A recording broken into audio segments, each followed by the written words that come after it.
Malam kelima bang, malam kelima justru menimpanya saya yang dapat gangguannya. Saya masih nemenin yang ngaji di rumah bang. Sekali itu kan habis nemenin yang ngaji, saya ditampakin bang sosok cewek di dalam mobil almarhum. Pak tolong gali ubin ini. Jadi kita gali bang ubin ini. Ini kayaknya pusatnya di sini. Saya percaya nggak percaya bang, saya nyaksin sendiri. Itu udah kita bongkar di dalam keramik bang. Ada ular banyak bang. Ular hitam. Justru gangguannya pindah lagi ke kakaknya. Kakaknya sempat kesurupan juga, dan di situ bang kakaknya teriak-teriak, gua habisin semua keluarga lu, sampai anak cucu lu gua habisin. Assalamualaikum warahmatullahi wabarakatuh. Balik lagi sama gua, Badru Capslog. Terima kasih buat teman-teman yang udah klik video ini. Semoga teman-teman di rumah selalu dalam keadaan sehat walafiat, dapat rezekinya dan dimudahkan segala urusan-urusannya. Dan kali ini gua nggak pakai topi lagi nih. Topinya lagi dipinjam sama abang sebelah. Jadi beliau ini tinggal di salah satu tempat yang ada di Bogor.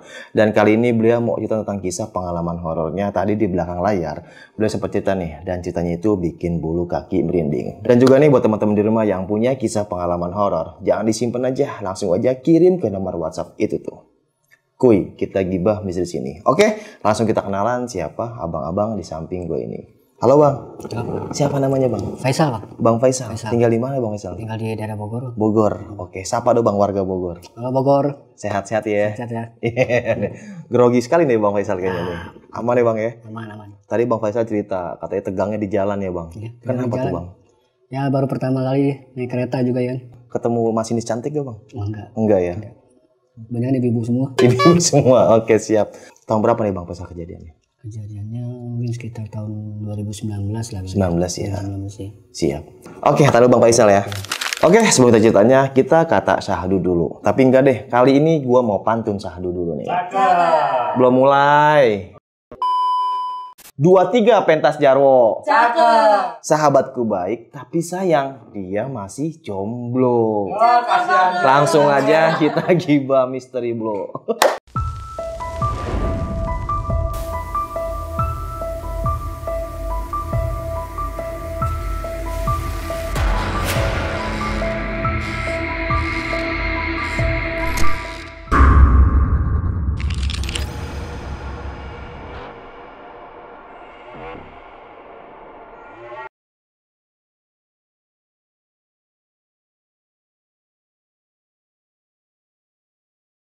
Gimana bang Faisal, kisah pengalamannya nih?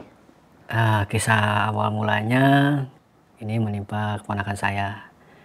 Dia itu cewek kan, keponakan saya cewek nih. Karena dia masih pengantin baru kan, dia mual. Dicek sakit nih, sangkanya ya mungkin hamil gitu kan. Akhirnya sama keluarga dibawa ke rumah sakit. Kata dokternya nggak kenapa-napa ibu, ini mungkin gejala hamil gitu kan. Oke, katanya gitu ya. Ya. Oh iya. Tadi di belakang layar bang Faisal sempat cerita dan dia udah meninggal ya bang ya. Ya. Saudaranya ini. Ya. Boleh kita kirim Al-Fatihah bang buat almarhumah. Semoga amal ibadah terima Allah Subhanahu Wa Taala, diambil segala dosanya dan ditempatkan di tempat yang terbaik ya bang ya. Amin. Silahkan kirimin Al-Fatihah balik hatinya bang. Biar teman-teman bantu Al-Fatihah di rumah. Al-Fatihah. Bismillahirrahmanirrahim. Alhamdulillahirabbil arrahmanirrahim maliki yaumiddin iyyaka na'budu wa nasta'in. Amin. Oke, silakan bang Faisal dilanjut lagi. Gimana ya? Bingung juga saya dari ini ya. Soalnya ini kan lumayan berat juga bang. Apanya? Dibilang sedih juga ya. Namanya kan keponakan saya ini kan deket banget sama saya juga. Ini kan saudara saya ini ponakan ya. Ponakan saya ini kan deket sama saya gitu kan. Dia dulu waktu sebelum menikah juga sering sharing, teman curhat juga kan. Sering kasih support apa gitu kan. Baik sama saya. Makanya pas dia nggak ada ya saya ngerasa kehilangan juga bang. Gitu. Ya waktu itu dokter periksanya bilangnya katanya mungkin ini gejala orang lagi hamil mungkin bu, kata gitu kan. Akhirnya ya udah, iya kali, wajar kalian karena orang lagi hamil, diwajarin aja. Cuman kejadian habis dari periksa itu dia sempat sakit 3 hari, dan di malam yang ketiganya itu semacam kayak ada gangguan bang. Waktu si keponakan saya ini sholat gitu. Dia sholat, katanya di dapurnya itu ada kayak suara meledak gitu bang. Ada meledak. Sholat apa tuh kalau tahu? Ya kurang tahu gimana ya, mungkin kayak juger gitulah bunyinya gimana, kayak ini suara kayak petasan tapi lebih petasan yang gedenya bang gitu bang. Itu berbarengan juga bang sama yang di rumah. Jadi rumahnya ini kan berhadapan kan.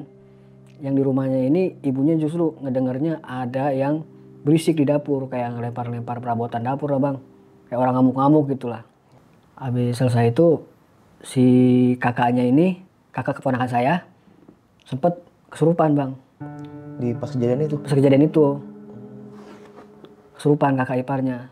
Kita panggil ustadz, akhirnya ya alhamdulillah sembuh ya bang. Nah, itu kesurupannya gimana bang? Maksudnya apa yang diomongin dalam yang setan dalam tubuhnya itu? Suaranya dia kayak nangis-nangis awalnya bang, minta tolong. Cuman nggak tahu waktu ustadz tanya minta tolong apa gitu kan. Tadi cuma bilang minta tolong. Cuman kata ustadznya katanya udah pergi aja, jangan ganggu. Masing-masing aja, masing-masing beda dunia gitu kan. Jangan ganggu. Ini keluarga lagi tentram-tentramnya, jangan ganggu apa aja gitu ya. Awalnya normal bang, mungkin kesurupan biasa mungkin kan. Nah selang 3 hari bang, keponakan saya cewek ini dia ngalamin sakit bang, ngalamin sakit lagi. Mirip-mirip juga sama waktu kemarin dibawa ke periksa ke dokter juga. Apa tuh? Ya mual-mual gitu bang. Penyakit hamil lah ya. Cuman kejadiannya habis maghrib bang, habis dia sholat maghrib dia mual-mual nih. Sebelum dibawa bawa ke mobil ya. Jadi dia sempat muntah di kamarnya bang, kayak muntah cairan hitam bang. Cairan hitam. Normalnya kan kalau muntah itu kan mungkin putih, air ludah atau apa ya. Ini cairan hitam bang. Kental hitam bang. Dibilang darah kental juga bukan, tapi kentalnya kayak darah bang. Karena suaminya panik mungkin ya, sangkanya keguguran, ya kan. Tapi ini kan dari mulut, dan keluarnya itu nggak dari mulut doang bang, dari hidung juga. Wah, cairan itu? Iya, dari hidung juga bang. Akhirnya karena udah terlanjur kayak gitu kan, udah dibawa ke rumah sakit lagi. Ditanganin, sama dokter juga kebingungan bang. Ini nggak ada sakit apa-apa ibu, bapak anaknya sehat-sehat aja. Karena orang tuanya penasaran bang sama anaknya gitu kan, kenapa anak saya bisa kayak gini, orang sehat-sehat kan tiba-tiba jadi kayak gini. Akhirnya bapaknya ini manggil orang pintar, manggil ustadz bang. Itu kejadiannya jam 11 malam tuh ustadz datang, sempet ya dia wirid dulu sebentar, dia minta petunjuk kan, akhirnya dapet. Ternyata ada yang ngirim bang. Ada yang kirim? Ngirim apa tuh? Kirim teluh bang. Kirim kemana tuh bang? Kirim keponakan saya ini bang. Itu baru gangguan awal ya bang ya. Muntah-muntah yang warna cairan kental hitam itu baru awal. Nah sementara keponakan saya di dalam kamar. Nah dia langsung teriak-teriak bang. Surupan. Ustadznya itu diusir, ustadznya. Pergi lu. Ngapain lu di sini? Ya saya juga bingung bang. Karena saya juga ada di situ kejadiannya kan. Kok ada zaman sekarang kayak gini kan? Kok ada orang tega sampai setega ini kan? Kenapa? Apa kesalahan ponakan saya? Kata ustadznya, kata ustadznya ini, siapa sih ini? Kata gitu, kata ustadznya. Emang ini orang mana? Katanya. Kata ya yang kesurupan ke ponakan saya ini katanya, udah diem, jangan ganggu gua seneng sama anak ini, enak adem katanya badannya gitu bang. Oh gitu setannya. Gila ya. Ya akhirnya jangan ganggu. Nah kita udah masing-masingnya jangan ganggu. Ini ngomong siapa yang masuk nih kata dia. Lu nggak perlu tahu kata gitu. Lu nggak perlu tahu. Ini kiriman apa-apa gitu kan. Gua ada, bos gua, ada yang nyuruh gua gitu. Ada yang bayar gua. Lu nggak bakal mampu kata dia kan. Udah yang penting lu pergi dari ini perempuan. Kalau nggak gue usir paksa ya, kata gitu kan kata pak ustadznya. Udah diam aja, gue pergi, ntar gue balik lagi. Gitu? Iya bang, dia ngomong gitu. Jadi sosoknya ini pergi bang, udah pergi nih, udah diusir kan sama ustadznya itu. Alhamdulillah ya ponakan saya udah sadar lagi, cuman badannya mungkin masih lemes ya bang ya. terus dikasih air putih sama ustadznya katanya, udah ibu sama bapak katanya tenang aja dulu.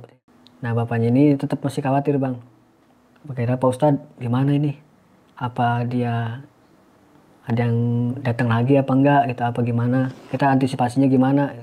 Jadi kata ustadznya udah kita serahin aja sama Allah, anak perempuan ini suruh sholat aja, suruh sering-sering ngadain yasinan di rumah, ngadain yasinan gitu aja. Sebenarnya ustadznya udah tahu Tahu apa nih? kalau ini masalahnya bakal balik lagi. Justru itu baru peringatan aja bang. Ibunya udah masuk ke kamar, ya kan, ngelap-ngelapin gitu sama suaminya ponakan saya ini. Jadi ustadznya ini sama bapaknya ngobrol berdua, empat mata. Kata ustadznya ngomong ke bapaknya nih, Pak, ini baru peringatan, siap-siap aja. Lalu ya, maksudnya gimana Pak Ustadz? Pokoknya mah kita punya pelindung diri, punya pagar goib, kalau bahasa ini ya, pagar goib.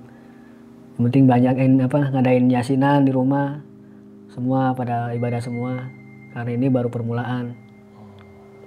Katanya gitu. Dia datang ke sini juga karena baru peringatan, ngasih peringatan doang. Kita nggak tahu besoknya gimana.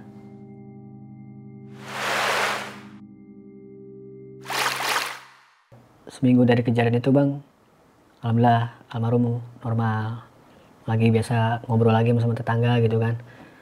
Ini bang yang benar-benar kejadian benar-benar di luar akal logika kita bang. Apa tuh? Jadi keponakan saya ini mau ngambil air wudhu bang, mau ambil air wudhu maghrib ya, mau ambil air sholat maghrib nih bang, mau ngambil air wudhu. Dia buka keran, jadi air kerannya tuh nggak ada, nggak keluar airnya bang, keluarnya air kerannya nggak ada. Akhirnya dia teriak-teriak panggil suaminya. Bang, ini airnya mati ya? Gak keluar loh dari keran. Lah nggak mati ini. Kenapa emang? Kok nggak keluar airnya? Ya akhirnya diputar-putar terus, penasaran. Ponakan saya diputar-putar terus. Ini kenapa sih? Tumben-tumbenan air nggak keluar. Pas dia buka keran lagi, nyala lagi bang, normal lagi. Cuman keluar air darah bang. Jadi darah yang keluar bang. Dan pas darahnya itu keluar tuh, di dalam kamar mandi itu ada yang nemenin. Semacam sosok kuntilanak lah bang. Sambil ketawa cekikikan. Akhirnya keponakan saya pingsan di situ. Pas ngeliat sosok itu pingsan, suaminya ngetok-ngetok pintu. Neng, kenapa neng? Gitu kan. Neng, kenapa? Akhirnya buka pintu kamar mandi. Lihat istrinya ngeletak bang dalam kamar mandi. Akhirnya teriak-teriak manggil ibunya, ibu mertuanya kan, manggil. Dan kebetulan saya juga dia lagi di luar, lagi ngopi sama bapaknya. Akhirnya saya lari juga ke dalam. Kenapa A? Akhirnya ya pas lihat nggak tahu si teteh tiba-tiba pingsan. Itu awalnya mau ngambil wudhu gitu kan, tiba-tiba udah ngegeletak pingsan gini, nggak tahu ada apa. Lagi pingsan, akhirnya dibopong bawa ke kamar.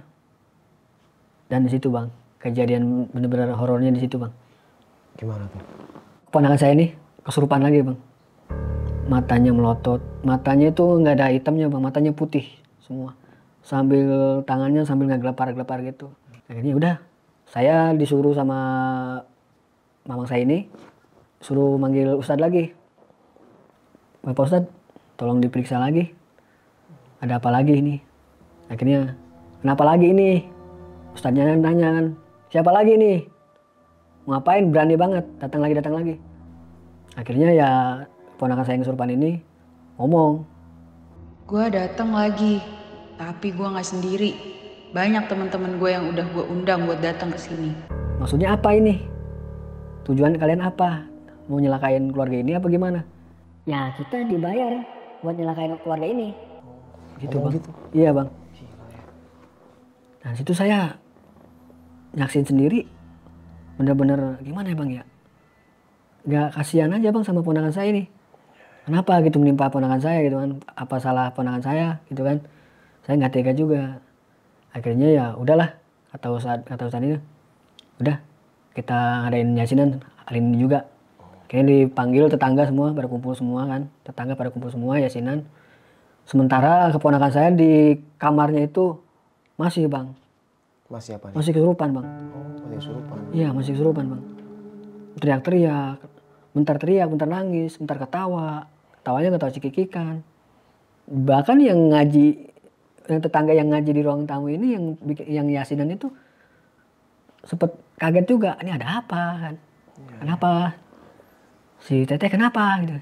Enggak, lagi sakit biasa gitu kan. Padahal aslinya yang di dalam lagi diruqyah bang. Akhirnya bang, ustadznya ini manggil orang tuanya, manggil bapaknya. Pak, sini sebentar. Maaf pak, saya kayaknya kayak ini nggak sanggup. Mungkin ilmu saya masih belum seberapa. Ini si Neng kayaknya harus dibawa ke yang ilmunya lebih tinggi lagi. Karena ini istilahnya bukan gangguan biasa. Terus gimana Ustadz? Udah nanti saya kasih saran aja, harus bawa ke sini. Untuk sementara ini kita antisipasinya kita lakukan, teman saya ini lakukan pembersihan besok malam Pak. Setelah disaranin sama temennya Ustadz ini, nah temennya Ustadz ini bawa orang juga Bang. 3 orang. Dia semua badannya tinggi-tinggi Bang. Badannya tinggi-tinggi, datang ke rumah kayak rapi, kayak Habib pakaiannya Bang. Sorban semua, sorban. Pak, tolong siapin air putih di baskom. Yang 1 orang temennya ini di luar nunggu. Mas di luar ya, jangan ke dalam. Saya sama saudara-saudara saya yang lain sama bapaknya ponakan saya ini, saya di luar Bang, nunggu Bang. Dan 3 orang ini di dalam rumah. Semuanya itu lagi melakukan pembersihan Bang. Bapaknya dipanggil, saya dipanggil, sama kakak iparnya juga dipanggil. Di dalam kamar, disuruh panggil itu, saya disuruh bawa pacul. Bawa pacul. Terus? Pak, tolong angkat ini. Apa Pak? Tolong angkat kasur ini. Udah kita angkat, saya angkat, pindahin. Pak, tolong gali ubin ini. Jadi kita gali Bang ubin ini. Ini kayaknya pusatnya di sini. Wallahu alam, saya percaya nggak percaya Bang, saya nyaksin sendiri. Itu udah kita bongkar di dalam keramik Bang. Ada ular banyak Bang. Ular hitam banyak. Di mana nih? Di dalam keramik atau di atas keramik? Di bawah tanah ini Bang. Oh, di tanahnya? Iya, di tanah ini. Cuman Bang, ularnya itu justru dibungkus kain putih. Kain putih. Dibungkus kain putih. Di situ ada paku juga. Pakunya udah karatan Bang. Hitam warna juga, pakunya juga. Ularnya juga ada di situ. Itu ular apa Bang? Itu yang saya tahu sih ular hitam Bang. Ular hitam. Tapi saya nggak tahu jenisnya apa ya. Nggak tahu ular kobra ataupun itu hitam legam lah, hitam banget Bang. Mungkin ada sekitar 6 ekor, 5 ekor lah. Wis, banyak banget. Lumayan Bang. Segede-gede gini lah. Segede-gede gini ada Bang. Iya. Akhirnya diangkat. Bapaknya keponakan saya ini nangis. Ya Allah. Ada apa ini? Kenapa bisa kayak gini? Saya juga nggak tega. Saya juga kasihan. Kok bisa gitu? Sampai segininya. Orang kok kenapa? Kita ngobrol sama ustadznya ini. Ngobrol sama keluarga juga, sama bapaknya keponakan saya ini, sama kakak iparnya ngobrol. Pak, ini kiriman orang deket. Oh, kok gitu? Iya, dia tahu posisi anak bapak. Dia tahu cara nyerangnya gimana. Karena ini orang kenal banget sama anak bapak. Jadi akhirnya ya mungkin si bapaknya ponakan saya ini ditunjukin lah orangnya. Saya nggak ikut waktu itu. Cuman cukup bapaknya keponakan saya ini sama ustadz ini berdua ditunjukin. Akhirnya keluar, bapaknya ini marah. Kenapa Mang? Kenapa? Enggak kenapa-napa. Nangis, marah tapi sambil nangis juga Bang. Kata istrinya juga, kenapa Bang? Gue tahu orangnya. Dilanjutin lagi tuh pembersihannya tuh di ruangan kamarnya ponakan saya sampai jam 3:30 pagi. Wih, hampir pagi ya. Iya, sampai pagi Bang, sampai 3:30 pagi. Ustadznya bilang, ini baru pembersihan awal Bu. Bapak baru awal. Mungkin besok saya bakal kembali lagi sini. Karena ini salam perkenalan.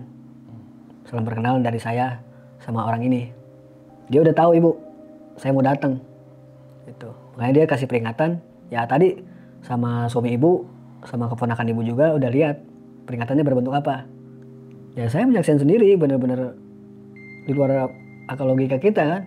Kalau secara kita fisik, kok bisa ada gitu loh Bang. Di bawah ranjang itu, di bawah tanah itu ada ularnya. Iya, di dalam kantong lagi. Dalam kantong putih lagi. Gila sih itu Sob. Pakunya juga ada, ya kan. Dan ularnya juga ada, aduh. Pokoknya saya ngeri lah kalau lihat itu.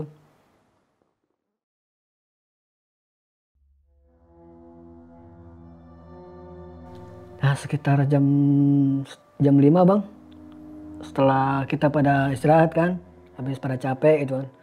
Nah ustadznya ini ditimpuk bang, pakai jeruk bang, jeruk yang di piring. Nggak tahu dari mana itu jeruknya, dapat dari mana gitu ya. Kenapa pak? Ada yang nimpuk saya, macam-macam dia nih. Ustadznya lari ke dapur, anak kecil bang, anak kecil.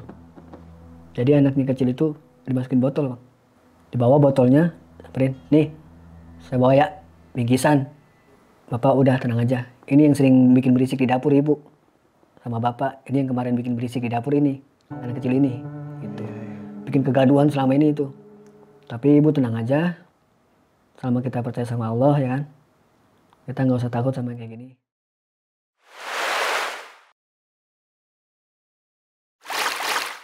Habis kejadian pembersihan itu berbulan-bulan bang, sebulan, 2 bulan, 3 bulan, 4 bulan sampai ya 8 bulan bang. Akhirnya keponakan saya gak kuat kan, dan meninggal bang. Meninggal bang. Pas dia meninggal itu bang, itu kondisi anaknya gimana? Nah, ternyata emang si keponakan saya ini nggak hamil bang. Oh nggak hamil. Karena waktu emang dibawa ke dokter itu, mungkin ini gejala orang hamil, ternyata enggak. Bukan. Baru gejalanya. Cuman karena kita merasanya hamil mungkin ya. Ternyata itu justru awal mulanya dari situ bang. Awal mulanya itu bukan gejala hamil. Seminggu sebelum meninggal bang, sempat terjadi keanehan juga. Teman-teman saya juga sama lihat. Selama seminggu sebelum almarhum meninggal ini ada kera bang. Mungkin kera ada yang melihara, agak ada yang melihara. Apa kera liar? Tapi kita di kota bang. Masuknya masuk Bogor kota, nggak perkampungan. Ini kera siapa? Selama seminggu itu bang. Keranya di mana nih? Di dekat rumah bang. Kayak di atas rumah, kayak di depan rumah, kadang di kursi, gitu bang. Kita tangkap, dia nggak bisa ketangkap bang, lincah. Nah anehnya bang, setelah keponakan saya meninggal ini, keranya itu nggak ada. Hilang. Nggak ada, nggak nongol lagi. Serem amat ya. Dan setelah dipanggil Ustadz kan, waktu meninggalnya itu didatang lagi sama Ustadz kepercayaan ini kan yang sering konsultasi lah. Ya dari Ustadz itu bilang katanya itu kera goib bang. Jadi emang itu udah tanda-tanda. Tapi kembali lagi ke diri kita masing-masing bang. Ya udah, mungkin emang ini si Eneng kasihan karena mungkin emang udah berbulan-bulan juga nggak sembuh-sembuh. Ya akhirnya badannya nggak kuat terima kayak gini karena kan kirimannya 2 orang bang. Ternyata ustadznya udah tahu sama bapaknya keponakan saya ini udah tahu bang. Jadi yang ngirim telur ini ternyata laki-laki, suka sama keponakan saya. Cuman keponakan saya nggak suka karena dia udah punya istri. Si Dan ya, dan istrinya pun kenal sama dia, akrab. Awal mulanya di situ, dikasih gambarannya lah sama ustadznya ini, storiesnya gimana, kasih tahu ceritanya. Waktu kejadian itu ya istrinya katanya tahu, disangkanya selingkuh. Itu ponakan saya sama suaminya. Akhirnya ya istrinya juga kirim teluh juga, suaminya juga sama karena sakit hati juga. Ya intinya karena sakit hati semua bang. Jadi dikirim sama 2 orang. Betul bang. Gila ya. 2 orang langsung. Makanya badan si Neng gak kuat karena yang ngirim 2 orang bang. Jadi bang pas tahlil ketiga, hari ketiga ya kan, saya sama kakak ipar ini disuruh sama bapaknya keponakan saya, disuruh beres-beres pakaian almarhum buat dibagi-bagiin ke tetangga, sama ke saudara-saudaranya juga. Itu kejadiannya sekitar jam 5 sore bang, mau ke maghrib jam 5 sore lah, di dalam kamarnya. Saya lihat di samping lemarinya itu ada penampakan pocong bang, mukanya hitam, gosong, dia kayak miring-miring gini bang,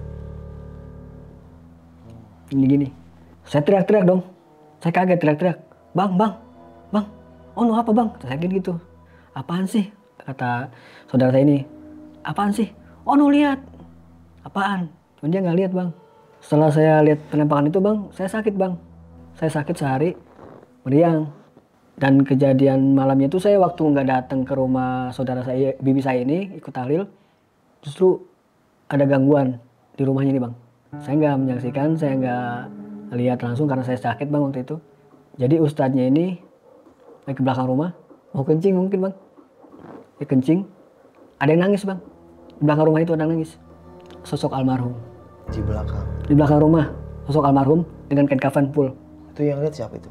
Ustadznya langsung. Ustadznya. Ustadz yang ngaji di rumah itu bang. Sosoknya nyerupain almarhum Iya. ya.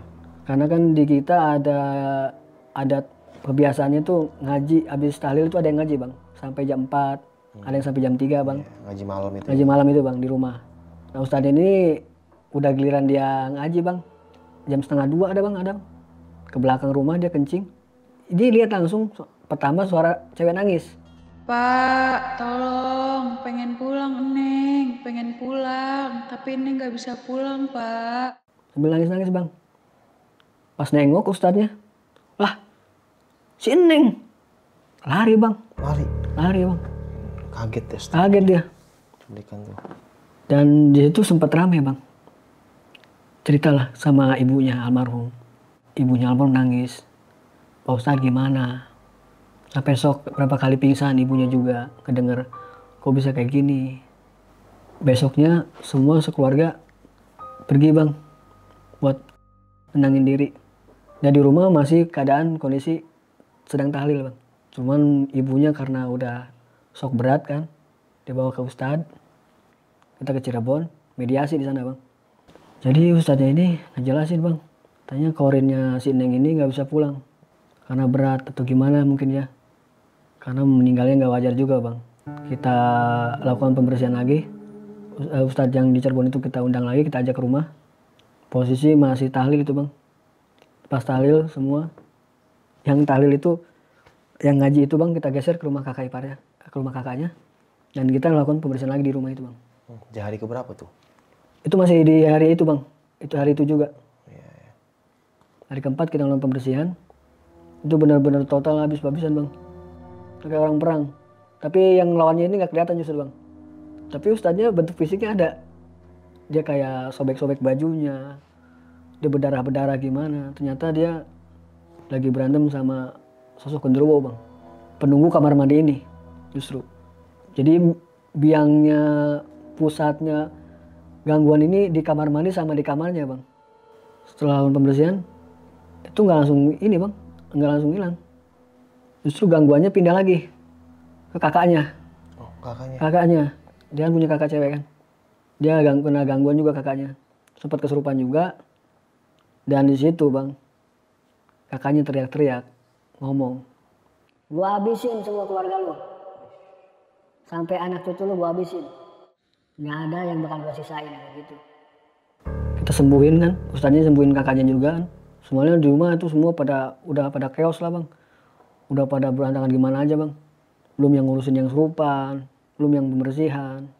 Itu benar-benar udah ini abad, udah habis-habisan, udah total habis lah di situ. Sementara ibunya juga nangis-nangis terus kan, kenapa bisa gini sama keluarganya gitu kan. Anak saya salah apa, atau apa saya yang salah atau apa gitu. Jadi ya saya juga sebagai saudaranya juga ngeliat nggak tega juga bang.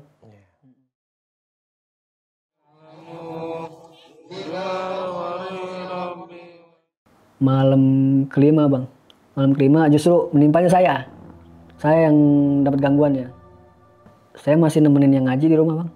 Setelah itu kan habis nemenin yang ngaji, saya ngerokok santai samping rumah, kopi sambil nyender-nyender. Saya taruh gitar, saya nyender-nyender.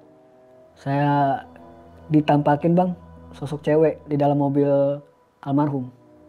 Dia nyeringai bang sama saya bang. Saya mau teriak. Jadinya itu ketawa atau senyum? Kayak nyengir bang. Nyengir. Nyengirnya nyengir kuntilanak gimana bang, seremnya gimana. Nyeringai kayak ngeledek gitu bang. Dia nengok gitu bang. Justru dia sengaja nampakin diri ke kita bang.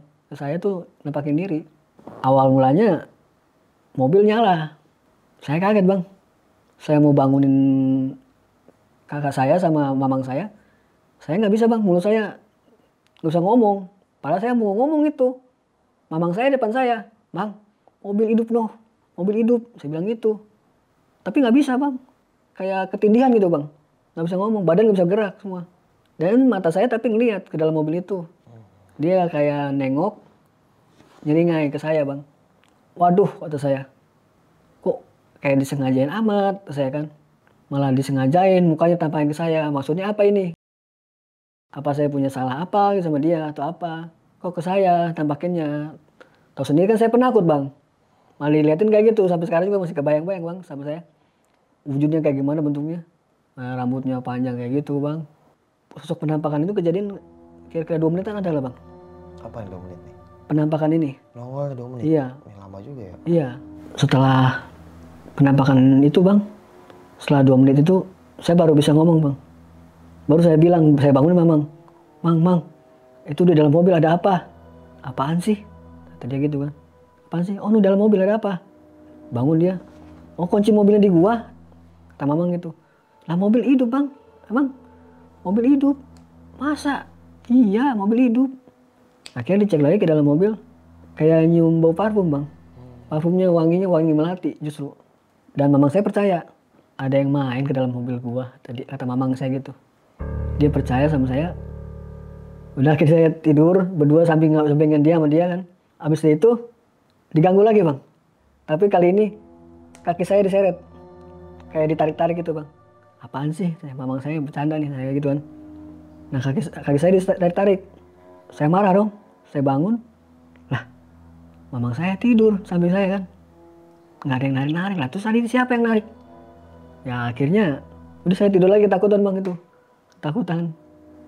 Sampai keringet dingin tuh bang. Sampai keringet dingin saya. Karena ketakutan itu kan. Tahlilan kita udah beres semua bang. Udah 5 hari, udah 7 hari udah selesai. Udah pembersihan semuanya. Alhamdulillah bang. Gangguan udah nggak ada mungkin ya. Karena mungkin tujuan dia udah selesai mungkin. Alhamdulillah semua keluarga normal lagi. Sehat lagi semua. Ya walaupun ya ini ambil pelajaran aja lah bang. Orang sampai segininya sama keponakan saya. Saya juga nggak habis pikir sama orang ini kok kenapa sakit hati sampainya ke sini. Keponakan saya gitulah. Keponakan saya kan baik bang. Nah nih bang, sebelum almarhumah meninggal ini kan ya, kan ada pembersihan pertama tuh yang ustadznya sampai dia bilang ini baru perkenalan gitu. Sampai sebulan selanjutnya sampai dia meninggal. Itu nggak ada pengobatan lagi bang. Maksudnya pembersihan lagi, ustadznya datang ke rumah gitu buat ngobatin gitu. Oh, jadi pembersihan dan pengobatan itu justru waktu pas kerasa aja bang.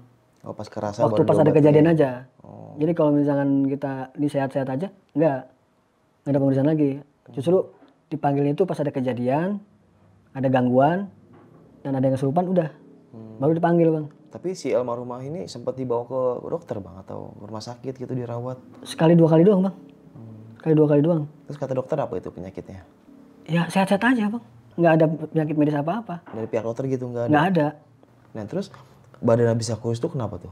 Mungkin dibikin nggak nafsu makan bang. Oke. Nggak nafsu makan. Udah nggak kenal sama orang, nggak kenal sama ibunya juga. Oh sampai nggak kenal? Nggak kenal, sama suaminya juga nggak kenal. Tapi kalau sama bapaknya kenal justru. Anehnya di situ bang.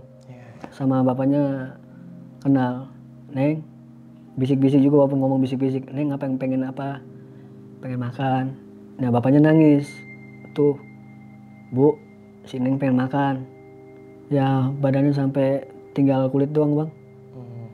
Sampai kurus meronta gitu? Kurus bang, kurus banget. Gila sih. Saya sebagai mamangnya juga kan. Saya nggak tega juga bang sama dia. Sama keponakan saya ini. Nah terus orang yang ngelakuin hal tersebut ya terhadap almarhumah ini ya, ponakan abang, itu ketahuan bang orangnya. Maksudnya kalian semua udah tahu nih orangnya ini, bukan kita fitnah ya, mungkin ya kita cuman sedikit curiga aja gitu kan, atau gimana gitu. Kalau bapaknya sama ibunya udah tahu bang. Udah tahu ya. Iya. Tapi dipermasalahin nggak bang atau udah biarkan saja lah. Karena kalau gini pasrah aja bang. Kita mah sebagai keluarga pasrah aja. Biarin dah, biar Allah yang ngebalas ya bang. Iya itu. Kita biar Allah yang ngebalas aja bang. Bagaimana juga nanti juga ada balasannya. Nggak di dunia mungkin nanti di akhirat bang. Ya udahlah. Kalau bapaknya udah kuat bang, udah sabar, udah kuat. Kita sebagai mungkin dia sebagai orang tuanya juga. Ya udahlah. Emang udah serahin aja sama Allah gitu kan. Iya udah terima lah. Terima lah, bagaimana juga. Cuman tetep bang namanya hati seorang bapak ya kan. Tetap sakit hati ada. Karena kok kenapa nggak ke gua? Kenapa harus ke anak gua gitu? anak gue baik, kenapa harus nyalain anak gue gitu kan, kenapa harus nyerang anak gue. Gila ya, serem banget ya. Oke sob, mungkin sekian nih kisah pengalaman yang dari sama Bang Faisal ini. Bisa kita ambil segi positifnya, buang jauh-jauh negatifnya. Jadi balik lagi, ya namanya penyakit, namanya ajal, atau namanya umur kita orang yang tahu ya. Yang penting kuatkan iman dan Islam kita, dan kita selalu menjaga nih silaturahmi sama manusia, terutama dari ucapan, dari sikap kita. Ya mungkin kita sering bercanda tapi bikin orang sakit hati. Bahkan mungkin ketika orang butuh bantuan, ketika kita tidak bisa membantunya, tapi menolak dengan cara baik gitu. Jangan malah bikin orang sakit hati gitu. Kadang ya baik lagi sih, melayani orang yang iri hati dengki, kita baik pun tetap salah di mata dia ya. Tetaplah berbuat kebaikan, karena kita manusia hanya bisa berencana, Allah yang menentukan. Dan jangan lupa mandi pagi. Gimana hari ini, udah mandi pagi belum? Belum kan? Belum, sama. Tadi gue mandi jam 1 siang. Oke, sampai jumpa di kisah selanjutnya. Dan nikmatin cerita horor hari ini, dan besok kita ngopi merinding syahdu lagi. Sampai jumpa di selanjutnya. Wassalamualaikum warahmatullahi wabarakatuh. Bang, makasih banyak ya Bang. Makasih, Ya. Bang, ya. Nah, sekali lagi Bang, mau nanya nih Bang Faisal. Ya. Kalau dari Bogor sampai Jawa Timur, naik sepeda berapa jam Bang? Dari Dadah.